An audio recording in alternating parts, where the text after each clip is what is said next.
YouTube, Twitch, and blasttheradio.com. This is The Lowell Green Show. The number to call and be heard around the world is 613-413-2217. Or email Lowell at blasttheradio.com. And now, here is Lowell Green. Thank you, John.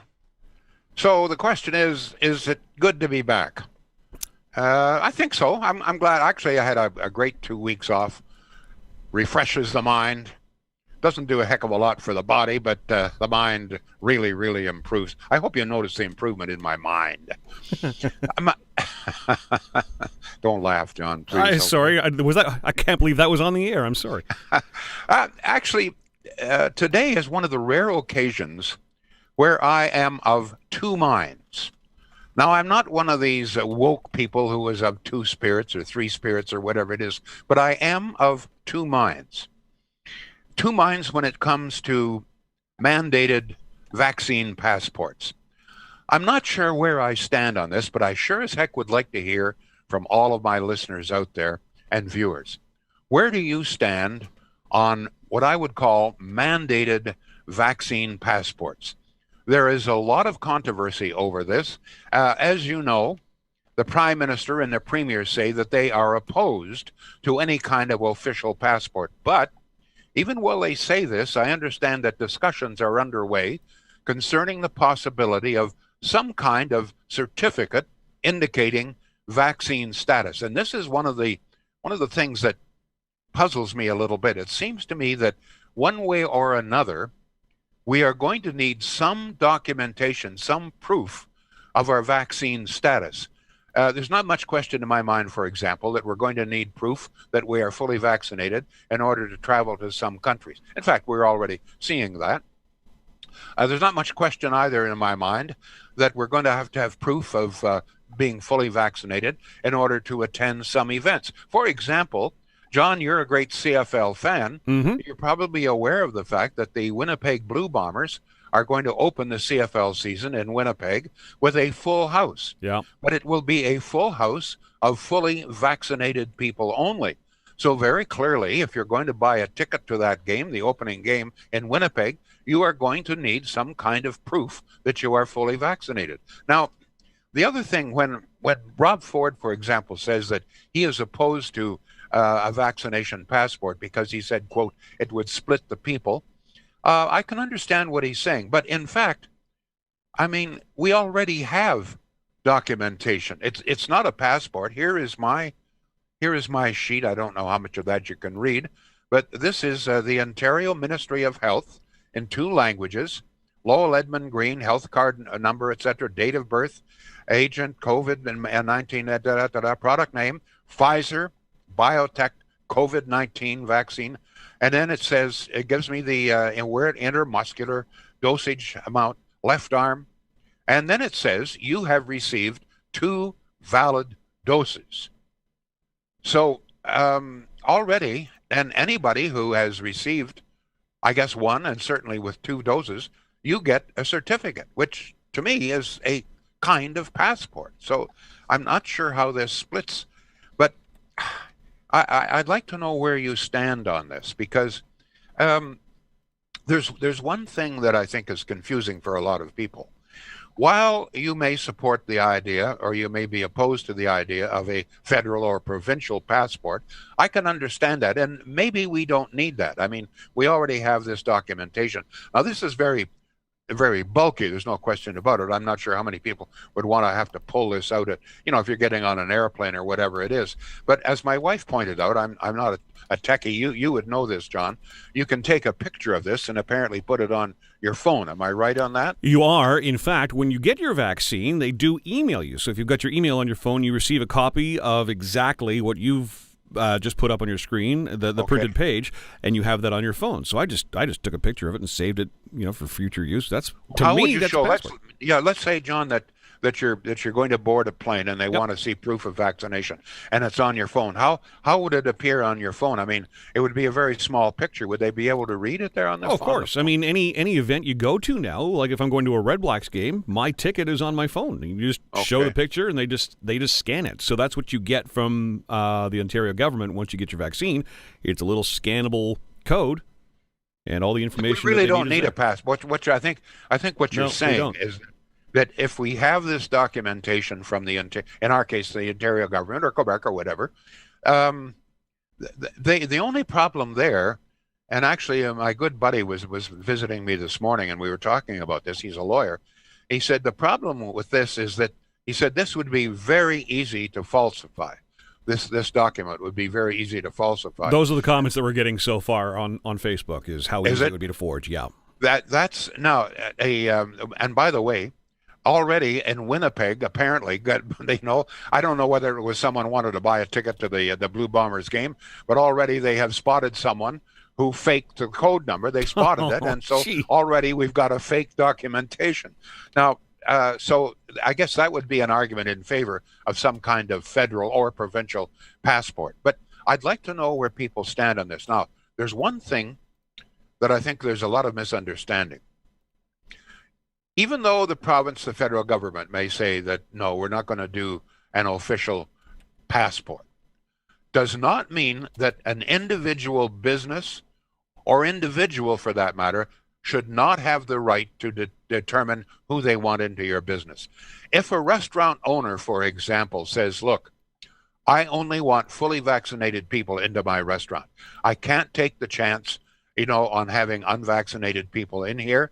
It places my serving staff at risk. It places other customers at risk. And in these days, don't forget, if you're a restaurant and there's an outbreak in your restaurant, man, oh man, I mean, this can destroy your restaurant. Oh, yeah. They probably will have to shut down for 30 days or whatever it is, and the reputation is there. So the restaurant, I'm using restaurant as one example, but it could be true for any business. I say, listen, I can't take the chance on having unvaccinated people in here, placing others at risk. Surely you must agree that if you're a private business, a private individual, you should have the right to determine whether you want unvaccinated people into your establishment. Now, some people say, no, you can't do that. Well, I don't care what what rights and privileges, are in our Constitution. Listen, you as a private, let me ask you this, all of you people who may be opposed to any kind of documentation like this, let me ask you this very personal question. Should you as an individual have the right to determine who you want into your home? It could be unvaccinated people you don't want, or it could be people who don't wear shirts or shoes or something. Should you have the right to decide who you want to enter your private residence? And if you agree that you should have the right, surely you must grant the same right to private businesses. If you have the right to say to somebody, I'm sorry, I can't let you in here, you haven't been vaccinated, then surely you must present the same right to businesses. I'd like to know your opinion on that. And by the way, just before, we got some texts and we'll go to them. Thank you, John, in just a second. Some people are saying, well, what difference does it make if you've already been vaccinated? What's the problem with having unvaccinated people in there? Here's the problem. Even though you may be fully vaccinated, all the documentation, all the scientific evidence indicates it is only about 90% effective. We still have people who have been fully vaccinated who are coming down with COVID. Now, I must confess that in most cases it's not serious. They're not hospitalized. But nonetheless, and you are still, even though you've been fully vaccinated, you are still at risk. That's why the authorities are telling us still, please be careful. Even though you've been fully vaccinated, you can still be at risk. That's the problem.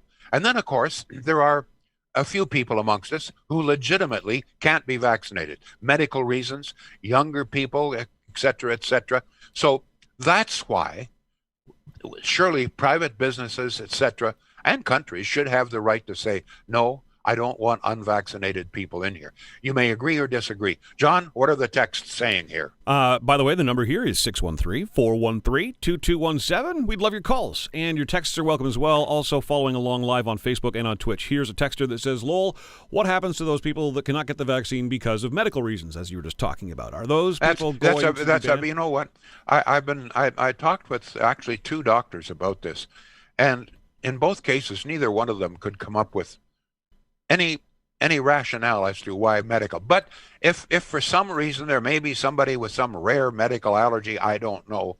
But now I'm talking about Pfizer or Moderna. There may be a problem with some of the others. But the doctors tell me that if you're going to get vaccinated with Pfizer or Moderna, they cannot see any medical reason not to do it. But there could be, so I'll grant you that. Okay, that's legitimate.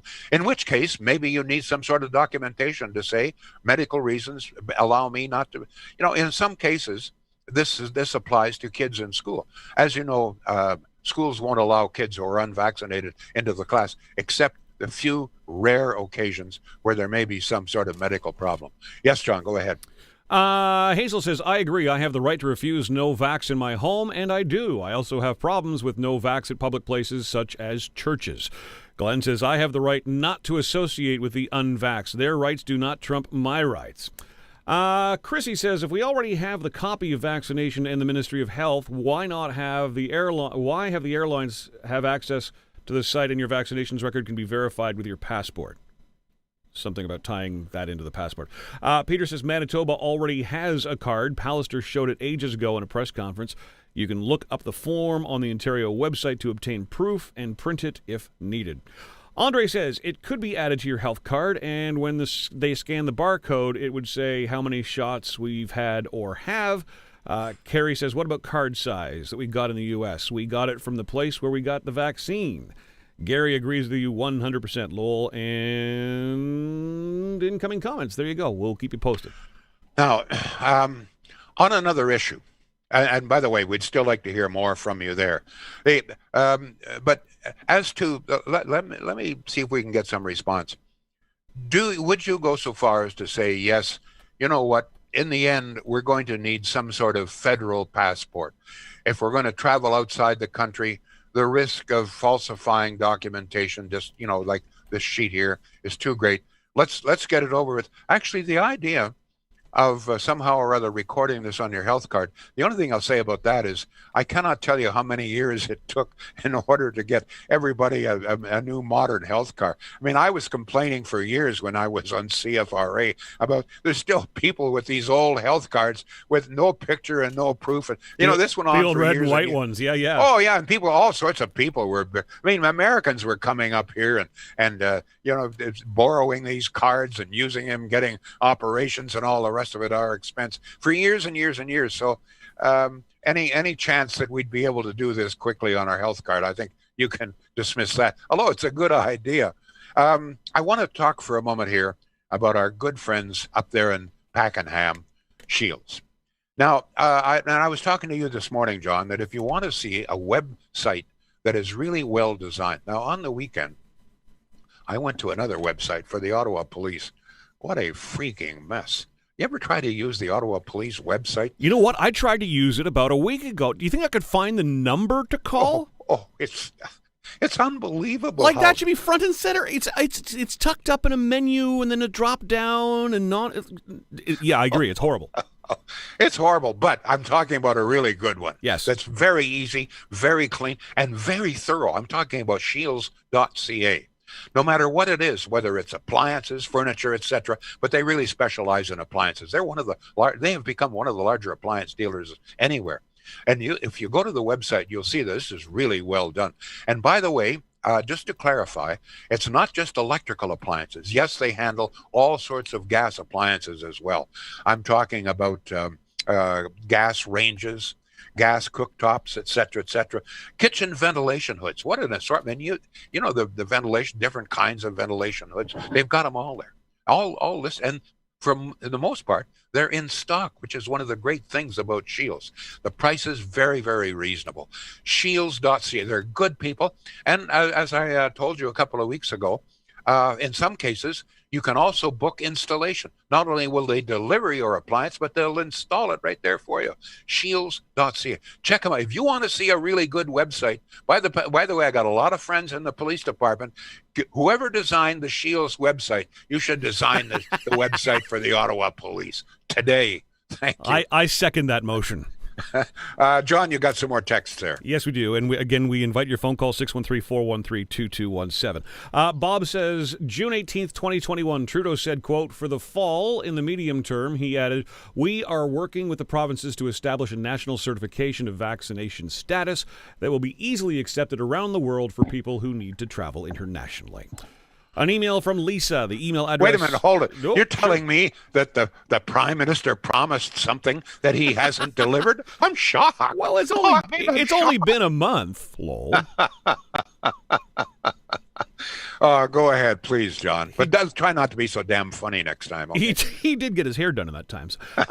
Email from Lisa. By the way, the email address here is lowell@blasttheradio.com. Lowell. Why have the proof of vaccination if they've allowed all sorts during the shutdowns to come into the country and continue to do so? Not to mention a money grab. Those who've got a 10-year passport have lost 2 years of use as it is.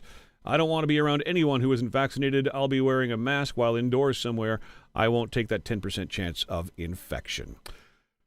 Peter says dogs and cats even had the red and white health cards from Peterson's Liberal failed government. Terry says, I still have the red and white one.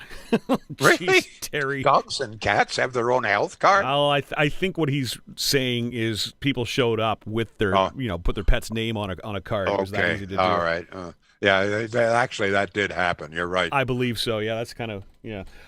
David says, we don't allow smokers in our homes. Smokers outside only. Same thing. People shouldn't object the way they are. Mike says, so if you have that sheet and the numbers match up with your health card, wouldn't that be good enough? And Long Point Driver watching on Twitch says, health information runs the risk of privacy concerns. I wouldn't want just anyone having access to my medical info. I've had to provide proof of vaccinations while traveling, but it went to a government office prior to travel. Yeah, it's really, I understand the reluctance to issue some sort of federally or provincially mandated passport. I understand the reluctance. But it just seems to me that sooner or later, we're going to have to come up with something, because I think that more and more countries, more and more businesses, more and more events are going to demand fully vaccinated and proof of that. I could be wrong, but I'd just like to hear from some more of you on that. Yeah, I agree with you. And before you went on vacation, we talked a little bit about this. And, the no shirt, no shoes, no service policy, I mean, that's a private business putting that restriction or that requirement in place. This is no different. In fact, as I said before you went on vacation, I think it's going to be the insurance companies. The liability for a business, if somebody comes in and, God forbid, makes their customers or their staff sick, not an insurance company in the world wants to take that risk. Yeah, you mentioned that before, and now to this point, I don't think that has been raised as an issue out there. I'm surprised that it hasn't, but I think you're making a good point on that. I guess what I'm saying is, while I understand the reluctance to issue these passports, and maybe we don't need them, maybe the documentation we have now is sufficient, maybe with modern technology, I mean, if you can snap a picture and put it on your phone and use the phone then maybe we don't need it. I don't know.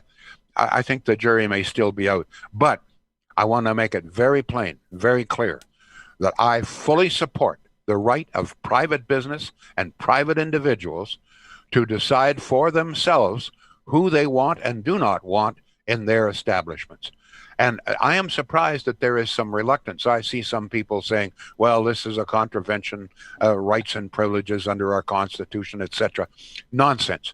If you have a private business and you are paying property tax and you are paying tax coming out the yin-yang, you've had to put up with how many damn lockdowns over the year and a half. You have every right to say, listen, I only want vaccinated people in my business. I'm not saying that they're going to say that, and I doubt that many will. But if someone wants to say that, I think you have to agree they should have that right. More texts, John, and then I do have another topic here. All righty, 613-413-2217. Text just came in. Yes, I don't mind showing vaccination. That's why I got it, to travel again.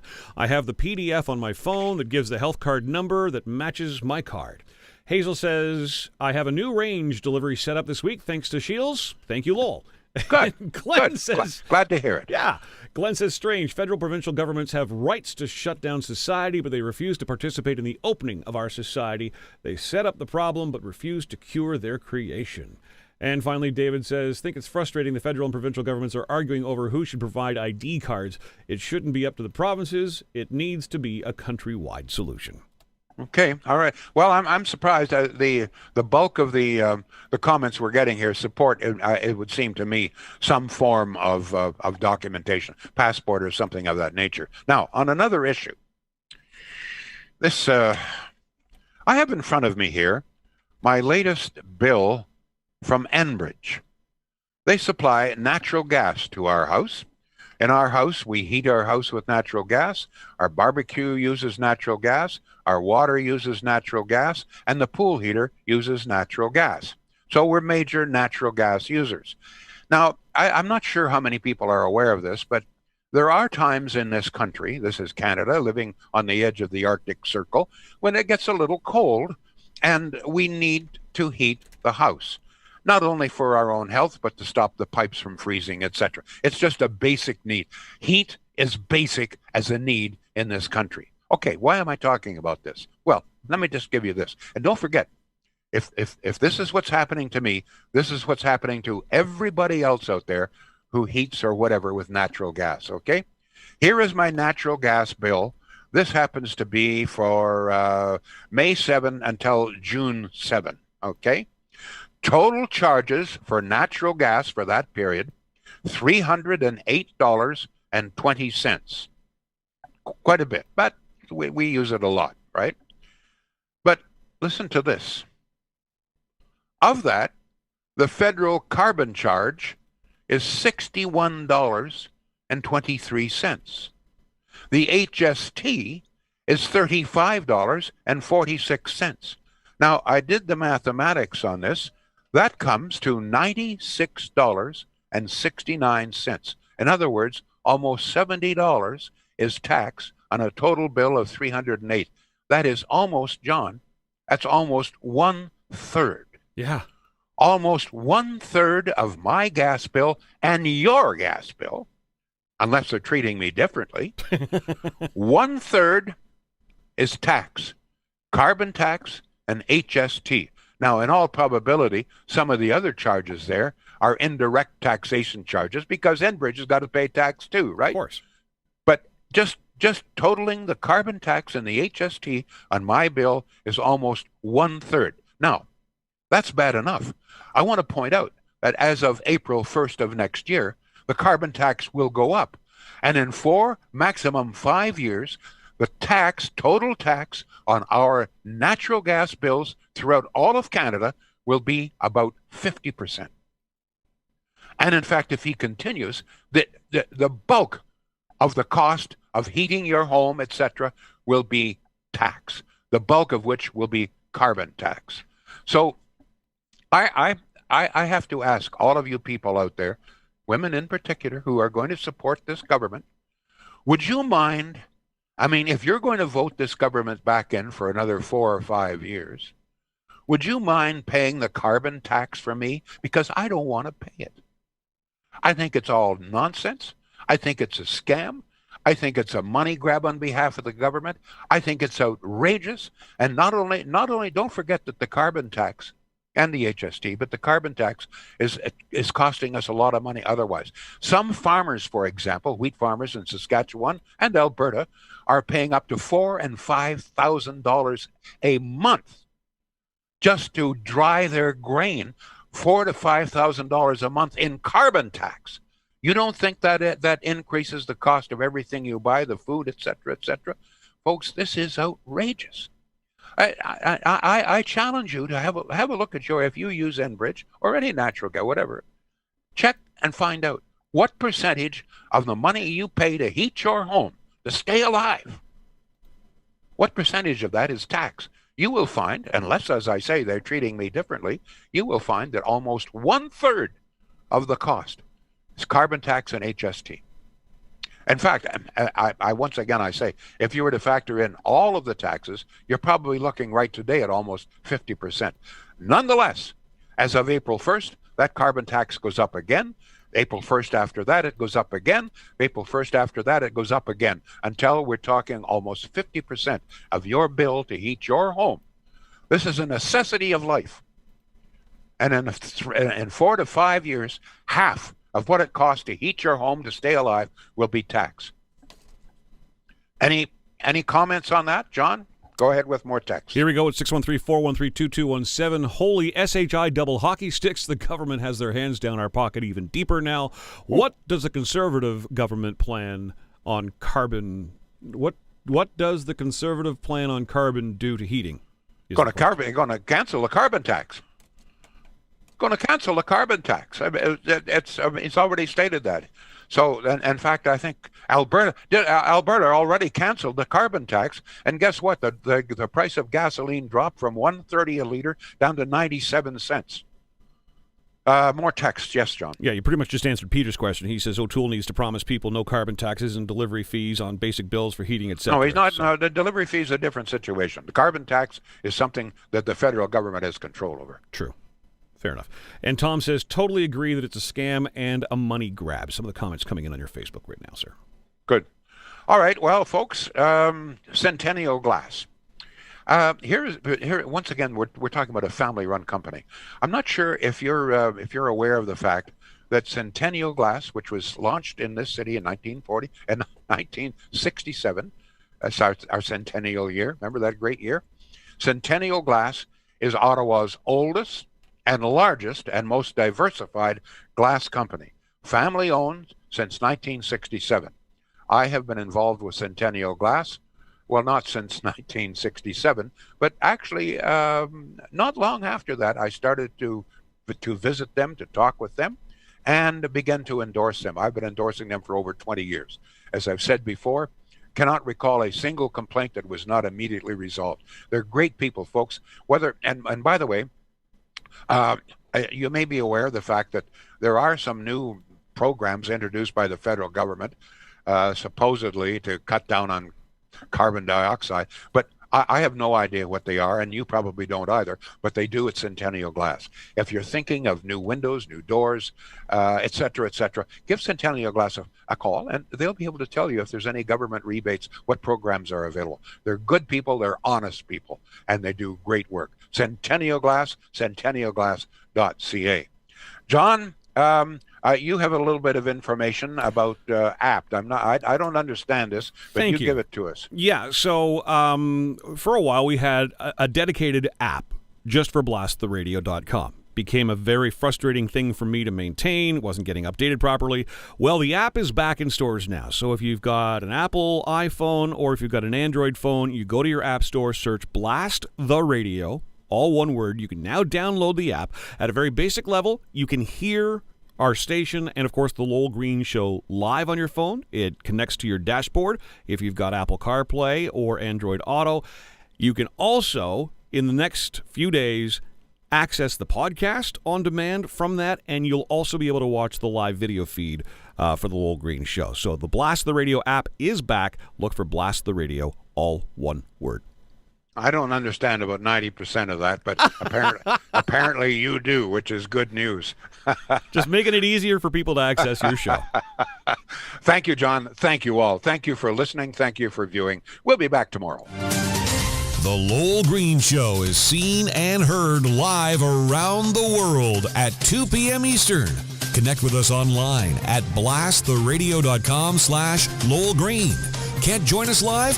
Download the Lowell Green podcast. Available on Apple, Spotify, Google, and more. Ask your smart speaker to play the Lowell Green podcast. This Blast the Radio.